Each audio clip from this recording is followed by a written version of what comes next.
I platinumed Final Fantasy VII Remake Intergrade to prepare for Final Fantasy VII Rebirth. I mean, the game's still more than 3 months away, but a man can dream, damn it. Final Fantasy VII is commonly regarded as one of the greatest games of all time, or at the very least a true classic, and that much is undeniable. However, in my opinion, the remake is a better gaming experience, or at least it's one that I prefer more. Final Fantasy VII Remake turns the Midgar section of the first game, roughly 5-ish hours, into a 30-hour 18-chapter RPG, and it's brilliant. The story is expertly expanded and reimagined with a lot of great new content added to it, and the combat system is one of the best I've ever played, a perfect blend of turn-based and action-focused gameplay. I absolutely cannot wait for Final Fantasy VII Rebirth to see what new and exciting changes they make to the gameplay formula as they continue to master it. But enough about the future, let's stick to the present for now. As expected of a former PlayStation exclusive, Final Fantasy VII Remake has trophies, and I previously platinumed the game in 2021, as detailed in this handy video on screen now. Naturally, upon getting the PS5 upgraded version, I wanted to do the same again, as well as getting 100% on the new DLC content. I thought I'd use that desire as an opportunity to create a video more thoroughly covering my experiences, as well as act as a guide to those who want to get this trophy for themselves in 2023. The only rule for this challenge is that I wasn't allowed to import my old save data from the PS4 and get an immediate platinum trophy. Kinda defeats the point of the challenge if I do that, doesn't it? Now, let's get started. I did previously play this game up to Chapter 8 when I first got my PS5, but I haven't touched it since, and that was in 2022 May. So, let's delete this saved game, start a new one, and get right into the journey. Man, this game still looks and sounds so good. Look at that vast city. Listen to the ominous music. Look at Aerith. Oh, and here he is. It's the man, the myth, the legend, Cloud Strife. Man, he's so pretty. Kill these guys, dodge the lasers. Oh, and now we're playing as Mr. B. Aerith. He clearly follows the American combat strategy. Plant the bomb, and oh look, it's a giant scorpion. Ha, you think you can take me on? Do you know how many times I've kicked your ass? There's no tail laser counterattacks for you now, you son of a bitch. Come on guys, we gotta go! Move, move, move! Wait, there's a treasure chest. Oh, nice. Come on guys, no time to waste! I really feel like a 20-minute timer was a bit excessive. I mean, look at this speed. We're basically Sonic the Hedgehog. What's this? Politicians doing nefarious things to deceive their people? That's impossible. We did it, gamers. We saved the city. Chapter 2 is basically, oh no, he's hot. Oh no, she's hot. Oh no, I'm being shot. We also meet our second quote-unquote boss, the Huntsman, but he's really not all that. So let's just run away on this train, all the way to Chapter 3. We go to Chapter 3 and... oh my god, it's her. It's perfection in the form of a video game character. The love of my life. Tifa. I saw a real one. After we finish fangirling... never! It's time for us to get some sleep and... ah! Why are you here? As I was saying, it's time to get some sleep and wake up for a brand new day, and where the game sort of opens up for the first time. We now have Sector 7 to run around in, a hub world of sorts, and it's here I will tell you some basic hints and tips about this game to achieve maximum platinum trophy hunting effectiveness. First of all, do every side quest. The side quests in this game sometimes have you facing titanic monsters and epic boss battles. Sometimes they have you getting some sick gains in the gym. And sometimes they have you finding lost cats. Yeah, Square Enix hadn't quite mastered the art of side quests yet, but you do need to do them all, especially on your first playthrough. They all provide you with rewards, experience in terms of game mechanics and actual experience points, and they're also necessary to get the most grindy trophy in the game. Second of all, look out for this symbol. If you see it, look around for an NPC to talk to or a vending machine you can buy from. This means there's a music disc nearby that we don't have yet, and we need all 32 of them for a trophy, so keep your eyes open. If you do miss one, don't freak out and burn your house down, because there is chapter select, and we'll be doing every chapter at least 2 times anyway. Third of all, use assess on every enemy, or at least every boss. You get the assess materia from Chadley, this little guy right here, and I recommend using it as much as possible. It tells you all the enemy weaknesses, whether they have an enemy skill you can learn or an item you can steal, all very useful information. Plus, throughout the game, Chadley gives you a total of 20 intel reports to fulfill, and those are necessary for a trophy. One of those reports involves assessing a bunch of enemies, so assess a bunch of enemies. Fourth of all, try not to use items whenever possible. This is mainly to prepare you for hard mode, where items are forbidden. Obviously, you can if you want. I myself used a few Phoenix Downs and a handful of potions, but I just find it helpful to get used to having no items at your disposal, especially in combat. Fifth of all, whenever you get a new weapon, use it immediately. Every weapon has a unique ability, and the more you use that ability, you gain more proficiency, and once that's maxed out, you'll be able to use that ability on any weapon you equip. And you need all the abilities from every weapon for every character for the trophy. So whenever you get a new toy, even if it's not the greatest stat-wise or materia-wise, use it until you get proficiency, then go back to normal. Even if the weapon is a big bat. Sixth of all, because I forgot to mention it earlier, you should get all of these trophies by the end of Chapter 4, so don't worry about them. Just play the game normally and you'll be fine. So we do all the side quests with Tifa, experience my first L of the game, promptly correct that mistake, and talk to our queen. She asks you what look would suit her. Absolutely anything. You can do no wrong. But actually, this is going to affect which dress she wears later in Chapter 9, and you'll need to see all options by the end of this trophy hunt. For the sake of efficiency, you want to choose exotic or sporty, because the refined/mature dress is the default dress you get if you do no side quests, so it'll save you a third replay of all those really engaging side quests. We go to the bar, play some darts, get the top spot, get another trophy, then it's on to the next chapter. Oh, look at me, I'm like Shadow the Hedgehog. Now there is a trophy for this bike segment achieved by having around 75% of your health left or more by the end, but I didn't do that on my first playthrough. If you can do it, then great. If not, we'll get back to it later. There's nothing else in this chapter besides some quality time with this man who wants to ride his motorcycle, so we move on. Chapter 5 has no additional trophies, so we can just skip to the end. Just make sure you kill the enemies before this timer runs out so you get a cute moment between Cloud and Tifa. In fact, Chapter 5 and 6 are so skippable that most of my footage got corrupted, so I'm showing you what I could save. Chapter 6 is certainly a level. I have fun with it, but it's one of the lesser chapters in this game. The only extra trophy here is for getting the summon materia, Chocobo and Moogle. You need to find your way into this little room and complete this timed combat challenge in order to unlock this door to get behind the fan and snatch it up. It's fairly easy as long as you use ice materia, and it gets you a fun new fighting partner.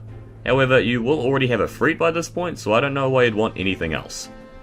However, you also need to make sure you get the elemental materia that you'll see as you roam around the platforms. This is one of the most important items in the game. Chapter 7 has one extra trophy, achieved for unlocking the maximum security door that lets you get the items you discard from the Airbuster boss. It's as simple as moving levers at the correct time. No sweat. Also, there's an extra weapon for Tifa in this chapter, so make sure you find that purple chest. Then, we fight the awesome Airbuster boss, and Cloud falls out of the sky. Very untrue to his namesake. The side quests, Cloud. What? You must do the side quests. What the fuck? Chapter 8 reunites us with Aerith, and is one of the longest chapters in the game, and one of the more important ones. There's 2 bosses, some cute character moments, but more importantly, there's side quests here to do, and you've got to do them all the first time around. This is not negotiable. Trust me, it's important. This is also the first chance in the game you'll get to fight a summon, Shiva. Take her down and you'll get a trophy for that too, as well as her summon materia, and you'll be one step closer to completing all of Chadley's intel reports. You also need to play Whack-A-Box and get a top score, which is an easy trophy to get, and you get a mandatory trophy for decorating the orphanage with some flowers. It's all pretty easy stuff, so we're moving on. Now Chapter 9 is possibly the greatest in the whole game. As a note, all of your dialogue options and actions during this chapter will determine certain outcomes later on, so whatever you choose here, on your second playthrough, choose the opposite of what you said. For this segment, I said Tifa's a great fighter, agreed with Johnny, got the luxury hand massage, and didn't do the coin toss, and that got me Madam M's set of side quests. For the next playthrough, you'll want to say Tifa's in great shape, get the standard or poor man's massage, and participate in the coin toss, which will get you the other set of side quests from Chocobo Sam, and you will need to do both on separate playthroughs. So make your way through the chapter keeping all that I said in mind, and fight in this tournament, eventually facing off against the Hell House, one of the best bosses in the game. After that, immediately head back to the Colosseum while you still have Aerith, and fight in the available matches that they have there. These are important not only for trophy completion, but because winning these matches is how you unlock the level 2 limit breaks, and this is the only chance in the game you have to get Aerith in your first playthrough. So do it now. Trust me. Following this, you'll let loose as Cloud to do some side quests, and of course we're going to do them all. One of these quests brings us in against him. It's the squat challenge, a simple enough minigame once you get the hang of it, and you need to beat all 3 levels in order to get the trophy for it. Beating the standard level, which is what you need to beat the side quest, is easy. The next level up, still light work. The pro level, against this man, it's insane. His squat game is on point, never skips leg day, never shows mercy, never... Oh, second try, I won. I thought he'd be harder. Side quest done. Now we can go see Aerith, and... wow. This is one of the video game scenes of all time. Well, we can't let her go into this mafia house by herself. Can't let her thinking she's the main character. To solve this, we head to the Honeybee Inn, and... oh yes. This is now... my time.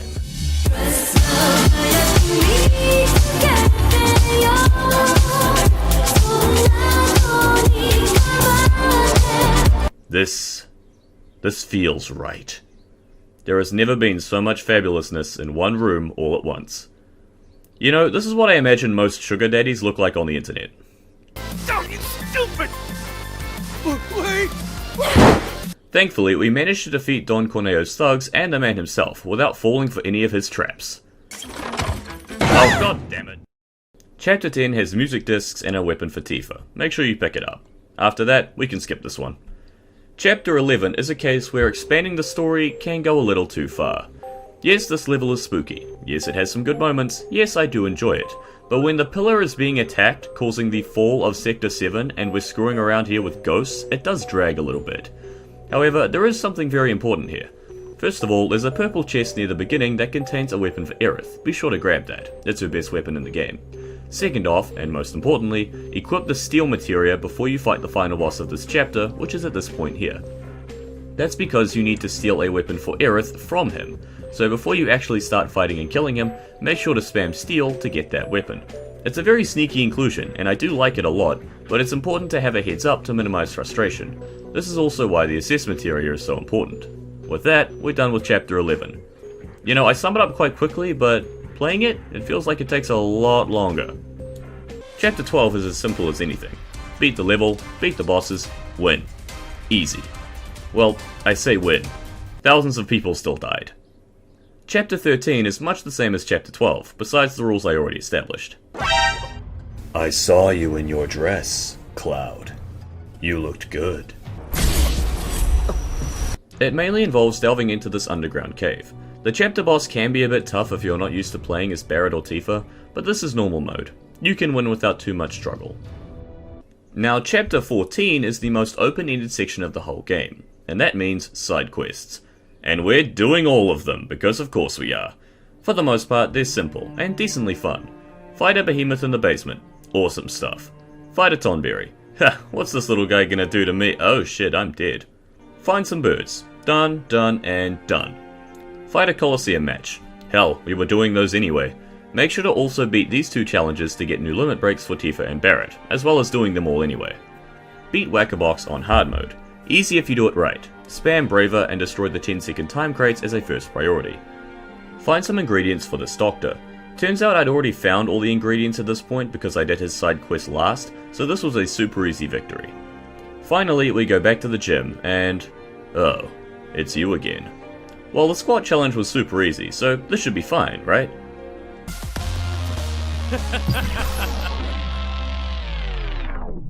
Oh, he took my critique personally. I did win in the end, and as opposed to the 40 minutes it took me the first time around, this time it took me 20 minutes to defeat Jules. That's what we call character development. I would be honored if you joined me on stage for a performance someday. Yes. Yes, I would. Oh, you meant Tifa. Yes. Yes, she would.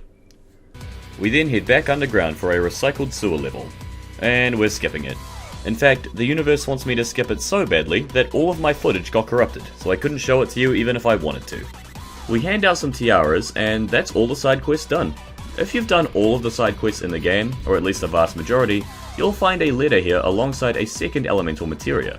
This is very important, because not only do you get a trophy for it, but the elemental materia is the best in the game, so you better have been a good Samaritan and did all the side quests. So before we head into the final act of this game, let's do a checklist real quick. Do you have 5 out of the 6 weapons for every character? If you don't, try talking to the weapon vendor in Wall Market and the Moogle Kid. That's probably where they are. If it was with Allegor, save that for the hard mode playthrough. Have you done all the side quests? If you haven't, what's wrong with you? Is this your first time playing a Final Fantasy game? Yes, I know a lot of them are kind of boring, but that's part of the experience. Have you gotten the pedometer materia? If you have, equip it immediately. Once you do, you'll start to accumulate steps, and when you get to 5,000 steps, it'll turn into an AP up materia, which means that the materia you link to this one will gain experience and level up twice as quickly, which is a lifesaver for getting the last couple of intel requests completed for Chadley. Now that that's all sorted, up and over the wall and into the endgame. There's nothing in this chapter besides beating it normally, so beat it. Like your meat. Chapter 16 is a fairly long one, so let's break it down quickly. You need to climb over Hera's Tifa on the monkey bars to pick up her final weapon in this purple chest. Very important. Then you take on the hardest boss in the game. The stairs.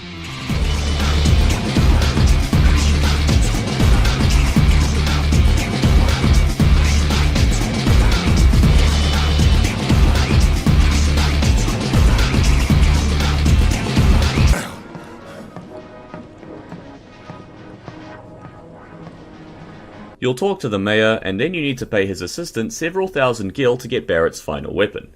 You'll then find an NPC telling you to do VR battles, and you need to do all of them. It's good experience. You'll then fight Vilgax, and then the chapter is basically done. Okay, so this chapter haunted my dreams for the last 2 years, but I don't know what old me was on about. We grab a new weapon for Aerith, ignore the combat simulator that isn't actually here on normal mode, and then we head for the next cutscene.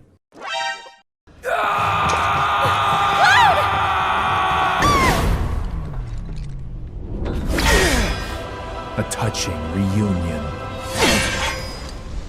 I hope you enjoy swapping materia, Cloud. Oh, now I remember why I hated this chapter so much. Truth be told, Hojo's lab isn't even that bad, at least on normal mode. You will need to swap your elemental, healing, and offensive materias back and forth between teams CB and TA a lot, but that's easily the most tedious part of the journey. The 2 bosses you fight aren't even that bad, one of them hardly worth calling a boss. You'll escape in the end and make your way following this purple blood trail to President Shinra's office. Being the main villain looks like fun. Let me have a stab at it. You fight the hentai alien monster, then you fight Seto Kaiba in one of the best bosses in the game, then you fight this big machine dude. There's no extra trophies for any of this, so just enjoy the fact that this game has become a boss rush from this point on.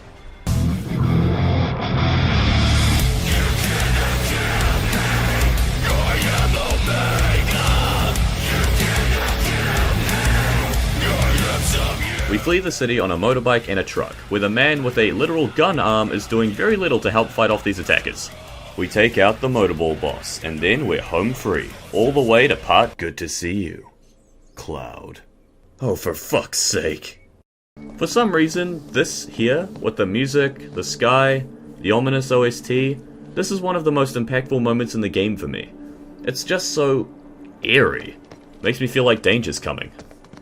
Oh, yep. There he is. The rest of this game is 2 epic boss fights. First we kill the embodiment of the Final Fantasy VII story purists, and second we fight him. Let's dance, Cloud. You know, like you did back at chapter 9. You're mine. God, this boss is so good, and the OST is the single greatest orchestral composition ever made. The fight is also a lot harder than I remember. I didn't die, but I was teetering right on the edge for most of Phase 4, and that final victory felt damn good. Extensive cutscenes play, mind-melting story implications are shown, and with that, it's all over. The unknown journey lies before us. The rest of Final Fantasy VII's vast story is waiting to be explored, reimagined, in a rebirth for the ages. But first, there's gonna be a filler arc! Okay, that was a joke, because Final Fantasy VII Remake Intergrade is fantastic. This little in-between chapter introduces Yuffie, an optional character from the original game, and makes her a major player in the world of Remake over this 2-chapter adventure. The additions to traversal and especially combat are phenomenal, and if this is carried over to Final Fantasy VII Rebirth, then that game is going to be unbelievable. But for now, Yuffie and Sona need to fight their way to the ultimate materia. We get a handful of bosses, a tabletop game, and a handful of new trophies, and we've got to get them all. Beat the chapters and fight against Deep Ground. My pleasure.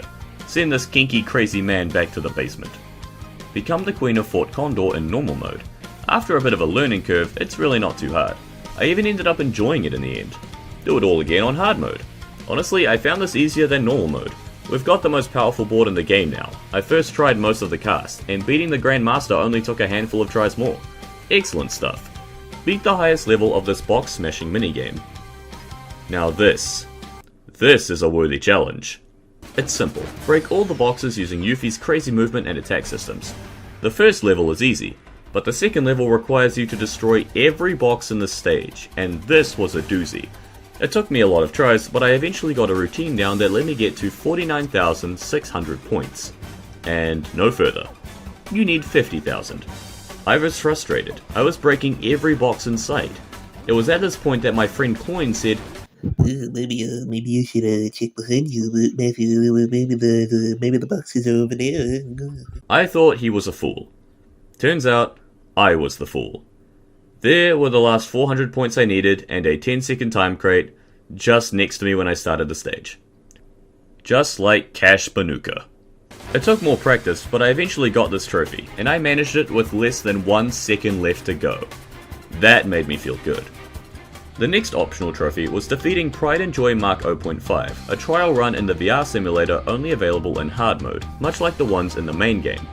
This trial run has 3 stages that you need to beat all of them in a row. Bahamut, Ramu, who is a unique summon to the DLC, and the Pride and Joy, a big clunky robot. As it turns out, this was easier and harder than expected. Bahamut kicked my ass many times, especially when it turns out this was the Bahamut that could summon Ifrit. But eventually I scraped a win, and then immediately got wrecked by Ramu. Thanks, Gandalf. Clearly an alternate strategy was in order. Over various attempts, I was able to scrape out narrow consistent wins over Bahamut and dom Ramu like Grindelwald did to Dumbledore, but the giant robot was proving too much at the end of this marathon. What I ended up doing was this, as recommended by the lovely people who wrote the PSN Profiles Guide. I stacked Yuffie and Sonon with HP ups, paired Magnify with a Cure Materia on Yuffie, paired a level 2 Elemental Materia with Lightning, also on Yuffie, equipped True Strike on both, and put Revival Materia on Yuffie as well. I then spammed synergized air combos and synergized the Art of War on every boss, and it proved successful. I was making Bahamut my bitch for the first 50% of his health bar, sometimes even the first 70%. Once he was pressured, I'd spam synergize ground attacks, which raised his stagger up super fast, eliminating the threat of Mega Flare and making him tip even faster. Not having Elemental Materia to protect against Ifrit wasn't a big deal either, as these same tactics shredded him even faster than his Dragonoid partner in crime. Facing Ramu with this build was even easier, seeing as Ramu does purely lightning damage and Yuffie in this build is immune to lightning. If I'd had more time, I'd have leveled the Elemental Materia to level 3 and Ramu would have restored my health with every attack, but that's something I'll get to later for the main game. Fighting the big robot was a cakewalk with this build. The grab move had been giving me trouble, as it would kill Sonon, I'd revive him, it would kill me, he'd revive me, and then it'd kill me. But with smarter positioning and using Thundaga on the robot's hand, I freed my partner, and then we minced it down to nothing. A very satisfying win and a very satisfying trophy. It also rewarded us with God of Damarungs, the Bragging Rights Reward, the most broken item in the game. What does it do? Instant limit break upon entering combat, and constant recharge. Meaning for the rest of hard mode, my battles mainly look like this.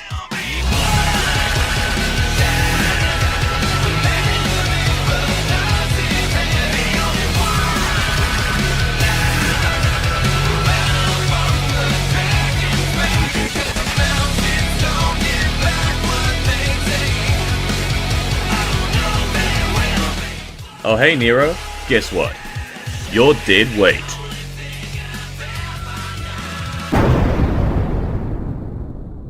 Boom. Intergrade, finished. 100%. Well, aside from one trophy, but that's a special one we'll save for later. All in all, an incredible DLC that carries big promises for the future. Now, back to your regularly scheduled Final Fantasy VII Remake trophy grind. Now this trophy kinda sucks.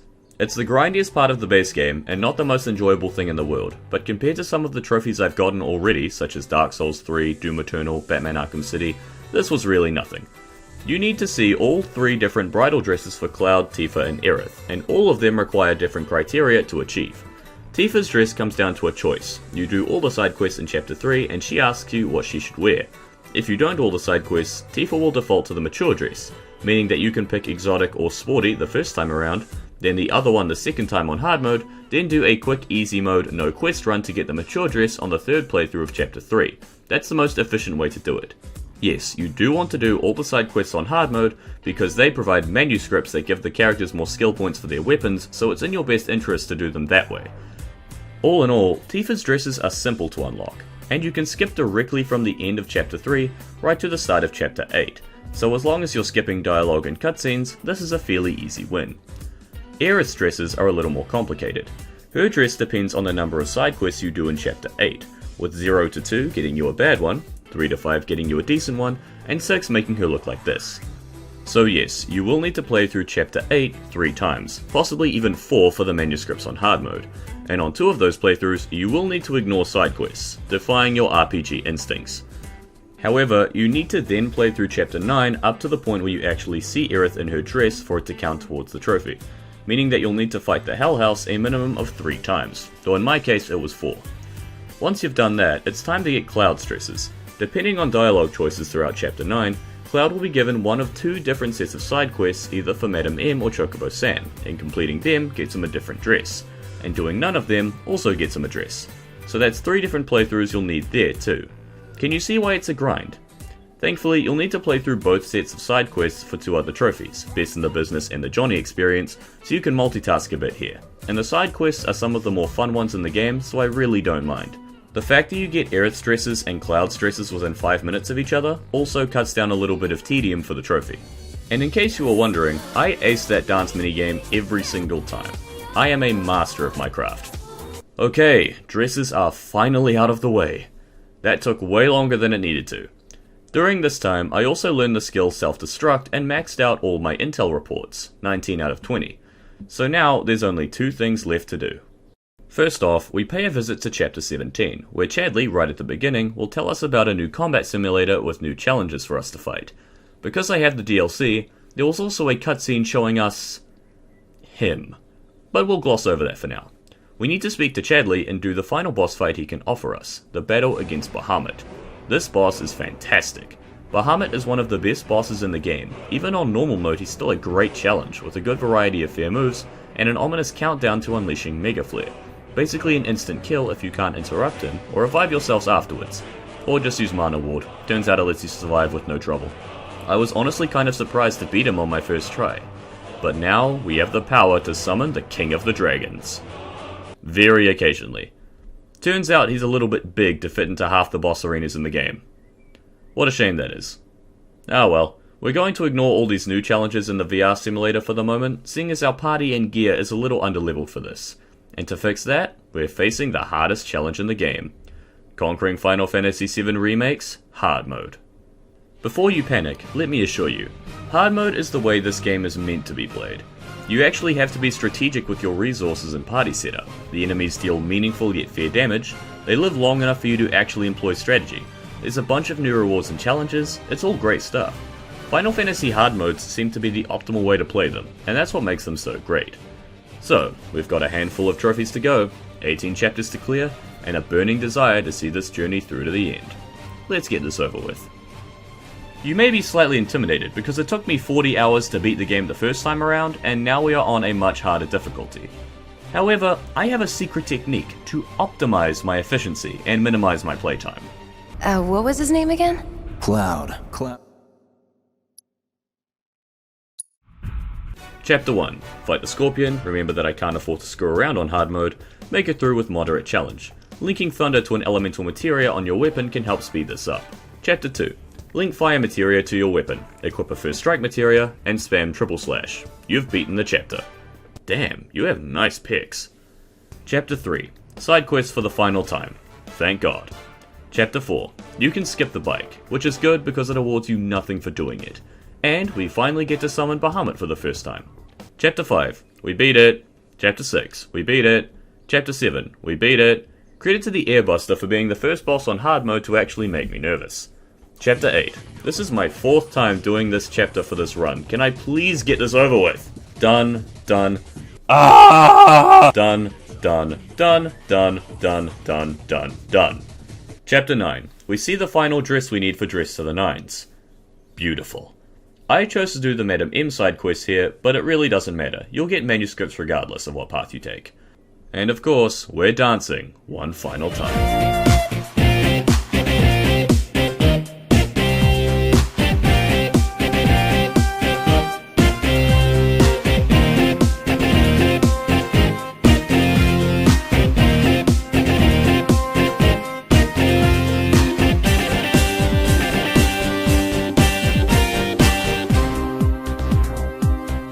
Chapter 10, we beat it. Chapter 11, fuck these guys.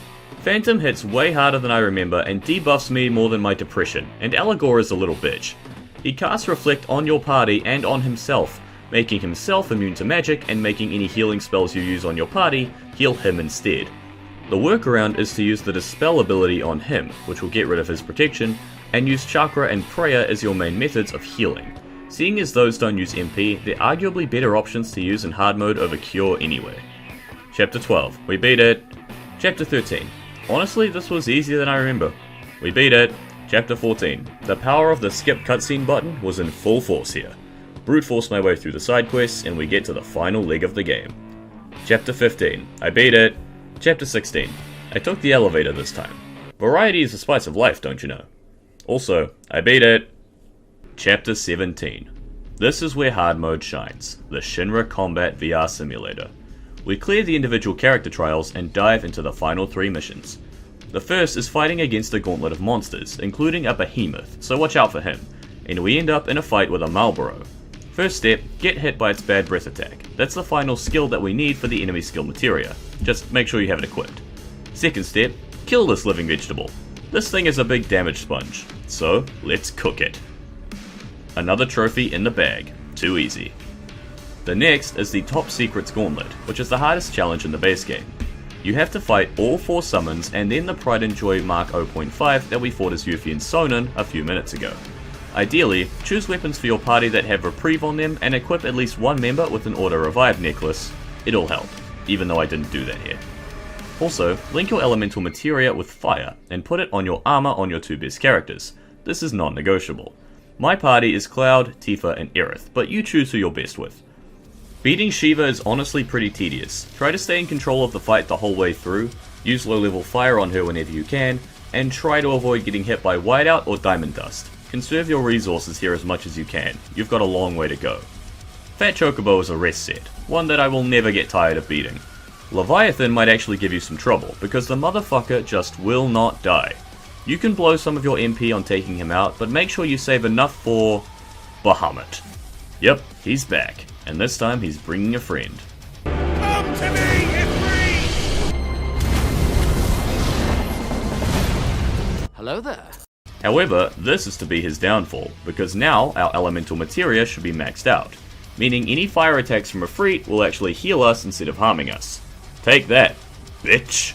Slaying Bahamut is still no easy feat. You will need either auto revive, reprieve, mana ward, or high stagger tactics in order to survive Mega Flare. But with the help from Ifrit, he should be more than beatable at this point in the game. And by comparison, Pride and Joy Mark 0.5 is a joke. This is the last fight, so burn all your MP on lightning magic, avoid the grab attack, and don't take any dumb risks. Stay behind him, and the trophy is yours. We also get a surprise tool that'll help us later, but toss it aside for now, because it's time for the Combat Simulator Grand Finale. Intergrade added in one final super boss for the main game, Weiss the Immaculate from Dirge of Cerberus. He's a tier 7 VR battle, locked behind hard mode, and the God of Damarung has no effect. Alright. Before this run, I'd never actually fought Weiss before, or even researched strategies against him, so let's see how this goes.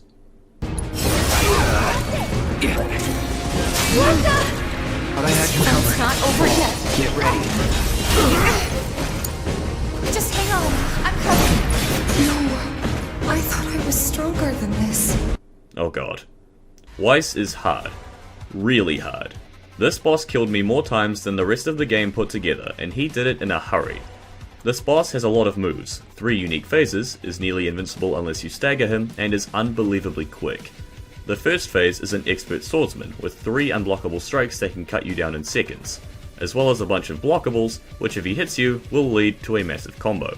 The second phase is immune to physical damage altogether, and uses various attacks from this minigun, both close up and long ranged, all of which will also kill you very quickly. I only managed to fight the third phase a couple of times in my attempts, but he is too much. This isn't meant to be fought by humans, we're meant to be working at McDonald's and going to Tahiti on the weekends. Oh, and if all this wasn't enough, he has an instant kill attack that he'll use if you take longer than 7 minutes to kill him. As if he wasn't hard enough already. I'll admit, I did not beat him blind. I had a few attempts, died very quickly, then looked up the most optimal ways to beat the guy. I ended up using the recommended build from PSN profiles with a couple switched around weapons and materia, and then I improvised the strategy from watching Shirako beat him on YouTube. It mainly comes down to the first phase. If you dodge his unblockables, he will have a brief pressured window for you to build some stagger, which is the only state he'll properly take damage in. I used a magnify linked time materia with Cloud to cast haste on my entire party. Then I let White speed up Cloud until I had almost full limit break meter. I then swapped to Tifa, who is the MVP in this fight. I used the strategy of dodging his attacks at the right time, but I mainly used dive kick for now in order to further build Tifa's limit break meter, because you need at least one limit break by the time White first staggers or you're not winning this fight. Once I was happy with the limit break meter, I then started building stagger by dodging his attacks at the right time and using focus thrust and focus strike to build his stagger bar rather quickly. Heal yourself with Aerith throughout this entire fight, but try not to swap to controlling her if possible, because that will make Weiss target her and he will kill her in seconds.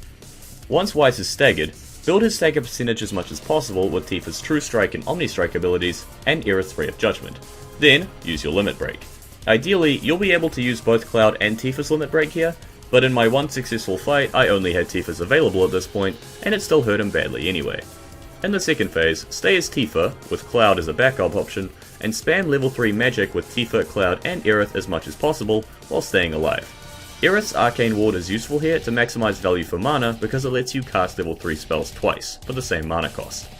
If you've done things right and gotten a little lucky, you won't need any more advice than that. Weiss will get staggered a second time, and he will go down. He won't make it to phase 3 or use the instant kill. Through consistent offense, I managed to get that second stagger, and Cloud had gotten the Ascension limit break by that point, and that was enough to scrape me the win. This was easily the hardest challenge in the game by far. It took me about an hour and a half of trying, but it felt damn good to win, and Weiss is one of my favourite fights in the whole game. Now, as for my reward, we get 2 more God of Damarungs. We now have 3. In other words, the rest of Chapter 17 is going to look like this. Let's dance, asshole!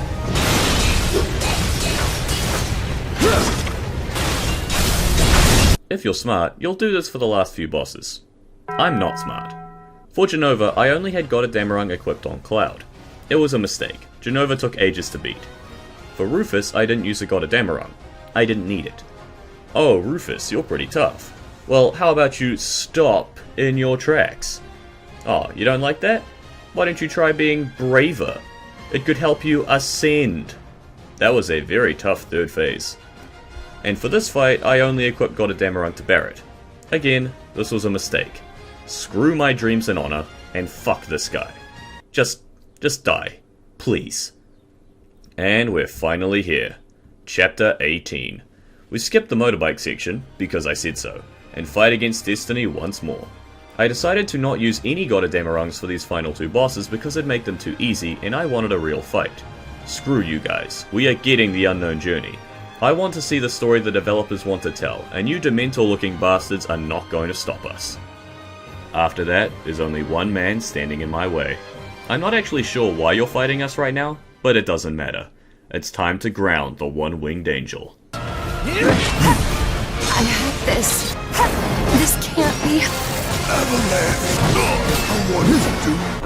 I had this.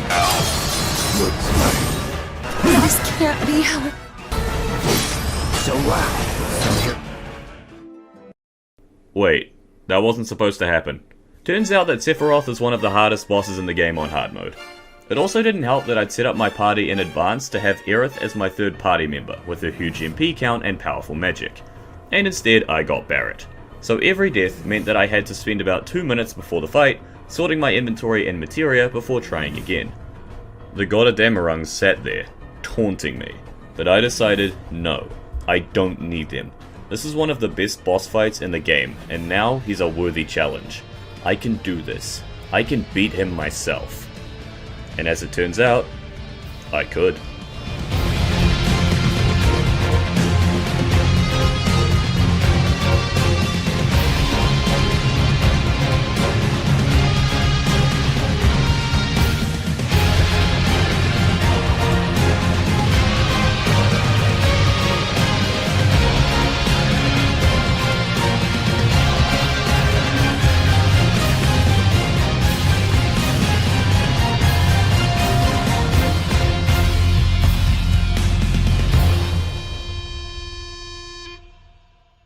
Man, that was one climactic battle. I only worry how the hell they're going to top that for Part 2 and Part 3. They're Japanese. I have faith they're crazy enough to pull it off. I mean, they did just make this after all. I'll see you in February, Cloud. Remember the ancient city. The unknown journey will continue. But in the meantime, would you like to platinum either of these two games to know what happened? This platinum trophy hunt was a joy. The only tough part was the sheer amount of time I needed, as I wanted to get this video out in time for December, but I loved everything about this game. I'd not properly played Final Fantasy VII Remake since May 2022, so revisiting it now brought back all the good memories. I fell in love with the characters, gameplay, story, and world all over again as I hunted down the trophies. But none of the trophies felt tiresome. Okay, except for you. Even the mighty jewels couldn't keep me down for long, and I got to play the awesome DLC at long last, which improves on the main game's mechanics in a lot of ways, and brings us one hell of a boss fight. I hope this video was entertaining to you guys, and if you want to platinum the game yourself to prepare for Final Fantasy VII Rebirth, then I hope it was informative as well. Full credit to the people at PSN Profiles for the excellent trophy guide, helping me pick up a few collectibles and make it through the DLC in one piece.